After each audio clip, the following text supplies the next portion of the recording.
Na tabela periódica, os elementos químicos estão arranjados com número atômico crescente em 7 linhas horizontais denominadas períodos. A tabela possui também 18 colunas, ou grupos, e os elementos dispostos em um mesmo grupo possuem valência eletrônica semelhantes, bem como propriedades químicas e físicas semelhantes. Essas propriedades mudam gradualmente, movendo-se horizontalmente em cada grupo e verticalmente em cada período.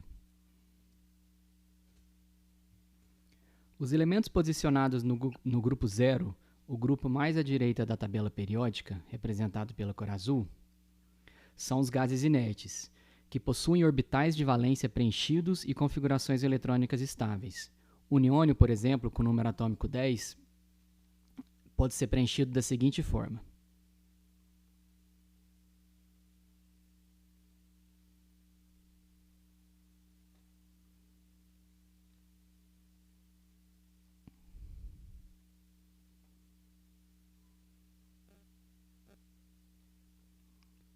(10 elétrons).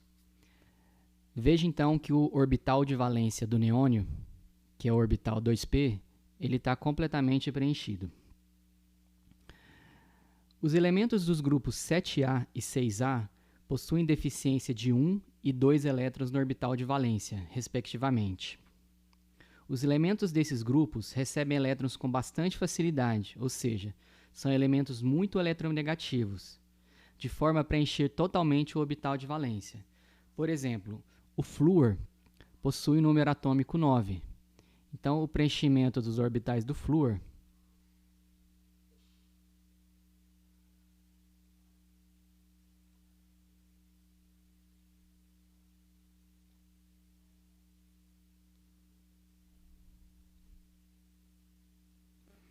Então, demonstrando aqui que o orbital de valência do flúor, que também é o 2p, tem deficiência de apenas um elétron.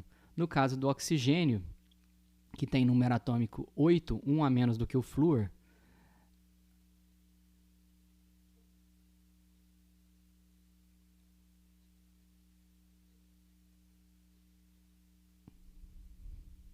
a deficiência, então, vai ser de 2 elétrons.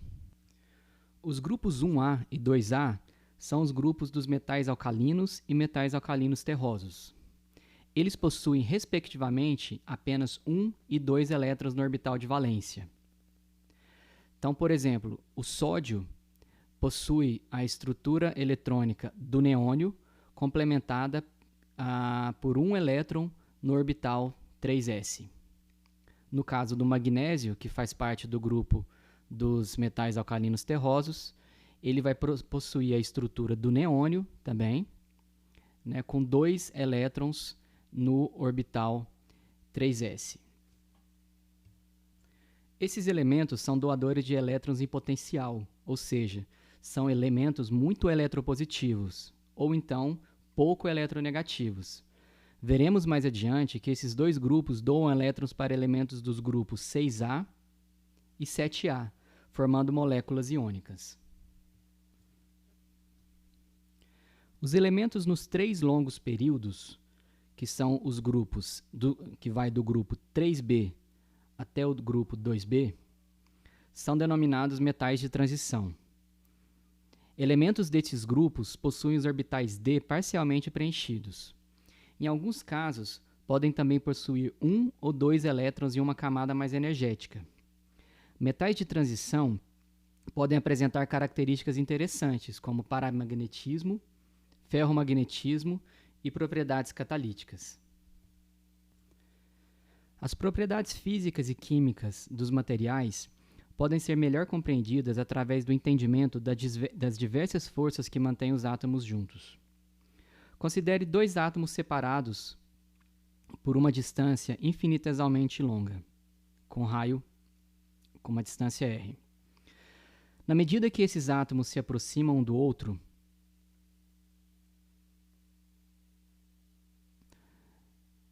ocorre uma força de atração entre a carga positiva dos núcleos e a negativa dos elétrons.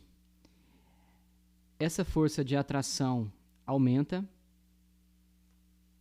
essa força de atração aumenta na medida em que os átomos se aproximam.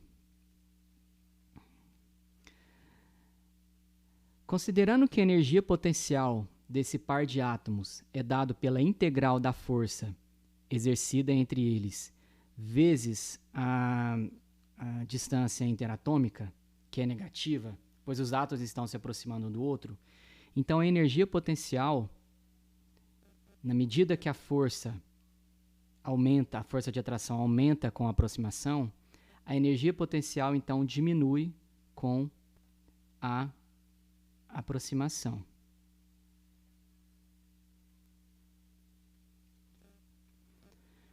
Ao atingir uma distância muito pequena, com grandeza menor do que 5 angstroms, ou seja, menor do que 5 vezes 10 elevado a menos 10 metros, os elétrons das camadas mais externas começam a se sobrepor e uma força de repulsão muito forte começa a entrar em ação, gerando um ponto de máximo no somatório das forças. Então, a partir dessa distância, começa a existir uma força de repulsão extremamente forte. O somatório, então, das forças diminui na medida, aumenta, perdão, na medida que os átomos se aproximam, até chegar nessa distância menor do que 5 angstroms, quando essa força de repulsão começa a agir e o somatório começa a tender agora para baixo. Então, gerando um máximo aqui nesse ponto.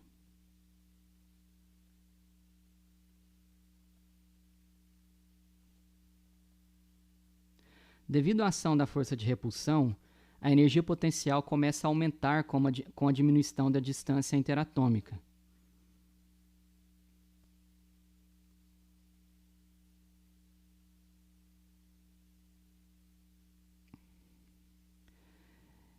Nesse caso, o somatório das energias, então, vai diminuir na medida em que os átomos se aproximam, até que a energia de repulsão, a força de repulsão, começa a agir e aumentar essa energia potencial, formando então aqui um poço. Nesse ponto, que a gente vai chamar de R0. Essa é a distância e a energia de ligação do par atômico. E ela indica a energia necessária para separar os dois átomos no sentido contrário a uma distância infinitesimalmente longa. Para a molécula de hidrogênio, a distância e a energia de ligação valem 0,74. Então, para o hidrogênio, essa distância R0 vale 0,74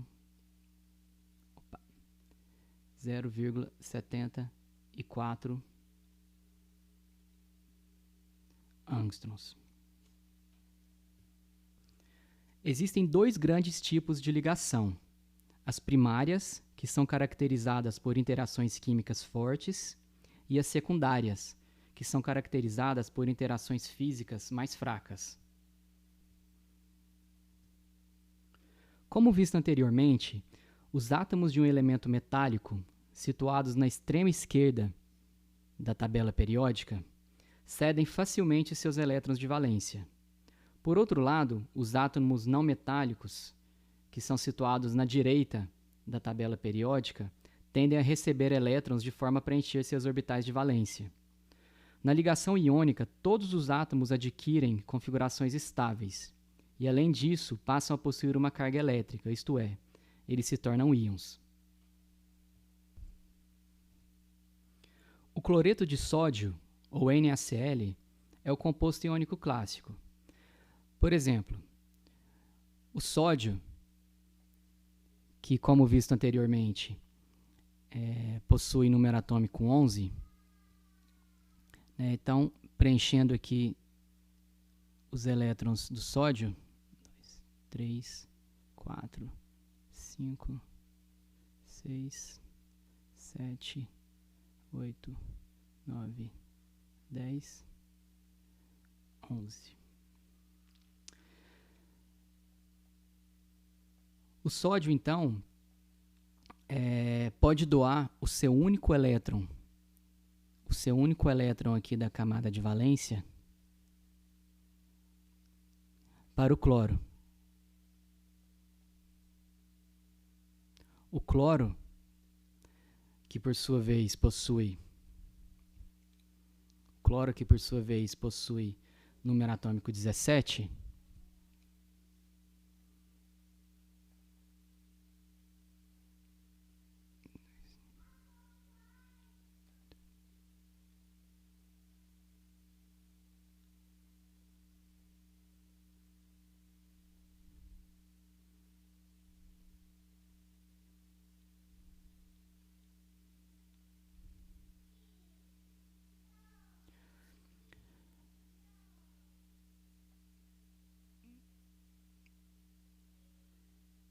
ele necessita de apenas um elétron para completar a camada de valência 3p. Então, quando o átomo de sódio doa, então, esse elétron da camada 3s para o cloro completa, então, a camada de valência 3p, adquirindo a configuração eletrônica do argônio. E, por sua vez, o sódio, ao perder o elétron da camada de valência 3s, ele vai adquirir a estrutura eletrônica do neônio. Ambos, então, se tornando eletronicamente estáveis. As forças envolvidas na ligação iônica são do tipo coulombianas, isto é, em virtude das cargas com sinais opostos dos íons gerados, eles se atraem mutuamente. Além disso, a ligação iônica é denominada não direcional, ou seja, a magnitude da ligação é igual em todas as direções ao redor do íon. Conclui-se que para que os materiais iônicos sejam estáveis, todos os íons positivos, no caso aqui do sódio, devem ter seus vizinhos mais próximos com carga elétrica negativa, em um esquema tridimensional. As energias de ligação, que geralmente variam entre 600 e 1500 kJ por mol, são relativamente grandes, gerando temperaturas de fusão elevadas. Sólidos iônicos são geralmente bons isolantes elétricos. Diferentemente da ligação iônica, na qual elétrons são doados ou recebidos, na ligação covalente existe um compartilhamento de elétrons entre átomos adjacentes. Dois átomos que são covalentemente ligados contribuirão cada um com pelo menos um elétron para a ligação, e os elétrons compartilhados podem ser considerados pertencentes a ambos os átomos. A molécula de metano é um bom exemplo de ligação covalente. O átomo de carbono possui 4 elétrons de valência, 2 no orbital 2p e 2 no orbital 2s, conforme demonstrado quando a gente completa o orbital do carbono.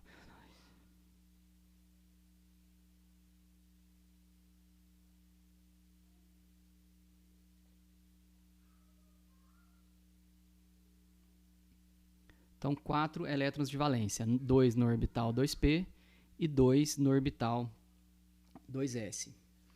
Cada um dos 4 átomos de hidrogênio possui um único elétron de valência. Se o átomo de carbono compartilhar um elétron,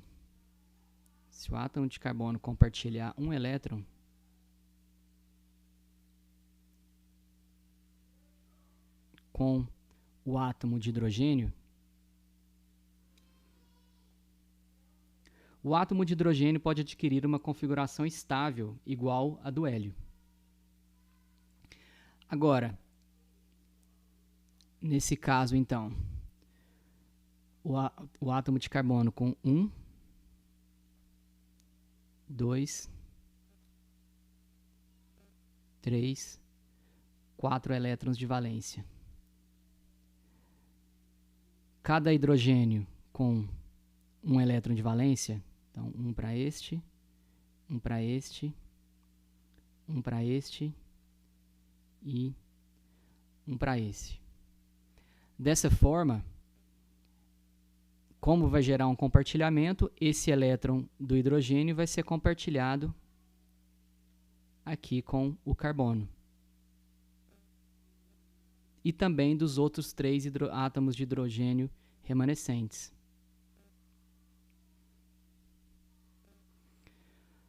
O átomo de carbono, então, vai adquirir a configuração eletrônica do nêon.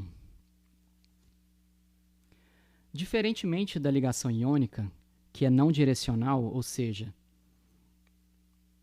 ocorre em todas as direções, a ligação covalente é direcional, ou seja, ela ocorre entre os átomos específicos na qual a ligação está acontecendo, ou seja, entre o carbono e o hidrogênio em cada uma das 4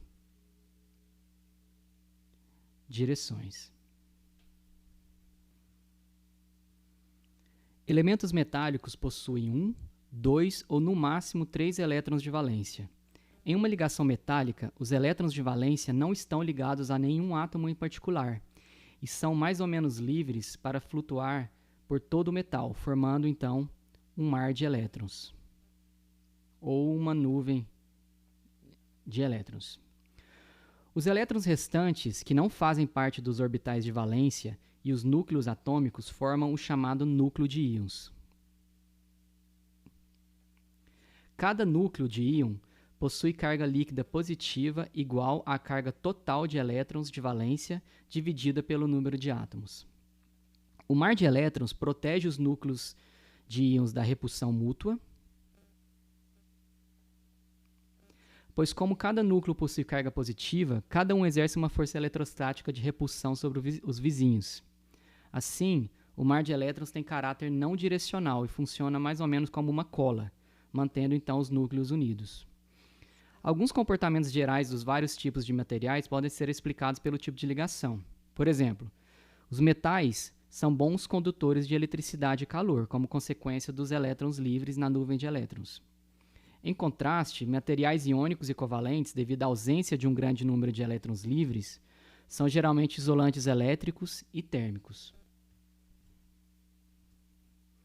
As ligações secundárias, que envolvem interações físicas mais fracas, muito mais fracas dos que as vistas anteriormente, são também denominadas interações de Van der Waals. Na mais fraca dessas interações, um átomo ou molécula eletricamente simétrico, então um átomo com o núcleo positivo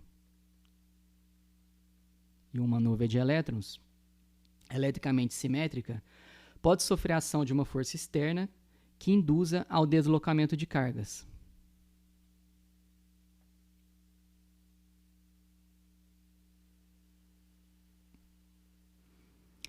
Então, por exemplo, a carga positiva pode permanecer à esquerda, enquanto que a nuvem eletrônica se desloca para a direita.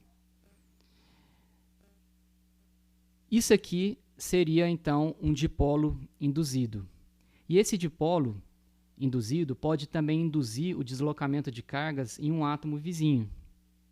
Um átomo semelhante de vizinho pode ser induzido, então, por esse dipolo que acabou de ser induzido nesse deslocamento de cargas. E assim por diante. Devido ao arranjo assimétrico das regiões carregadas positiva e negativamente, dipolos podem existir também de forma permanente em algumas moléculas, denominadas moléculas polares. O cloreto de hidrogênio é um exemplo de molécula polar. Nessa molécula, uma carga líquida positiva ocorre no lado do hidrogênio. E uma carga líquida negativa do lado do cloro.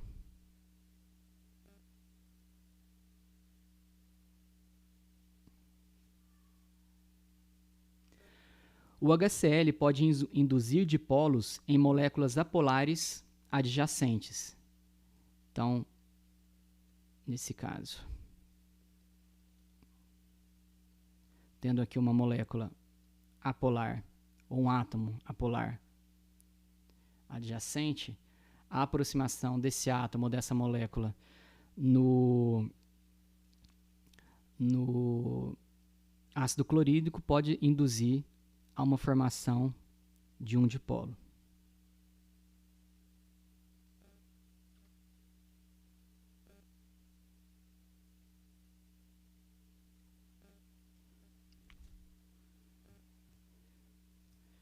Forças de Van der Waals também existirão entre moléculas polares adjacentes, e essas interações possuem energias significativamente maiores do que aquelas dos dipolos induzidos. Um tipo especial de interação entre moléculas polares é a ponte de hidrogênio, que ocorre entre moléculas nas quais o hidrogênio está covalentemente ligado ao flúor, como no ácido fluorídrico. Então, um ácido fluorídrico.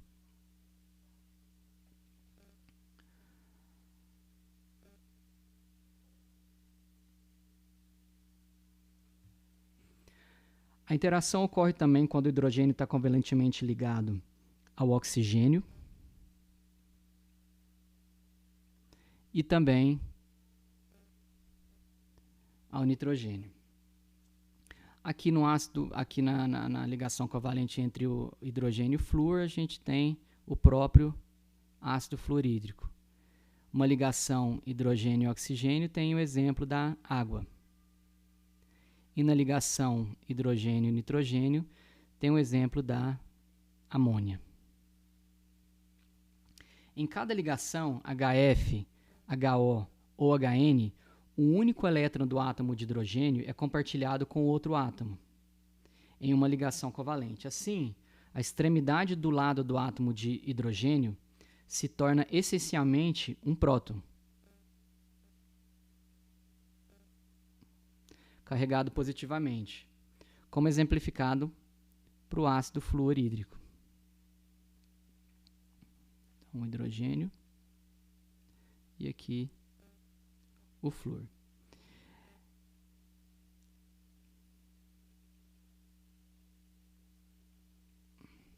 Essa extremidade vai exercer uma força de atração muito forte com a extremidade negativa de uma outra molécula de ácido fluorídrico.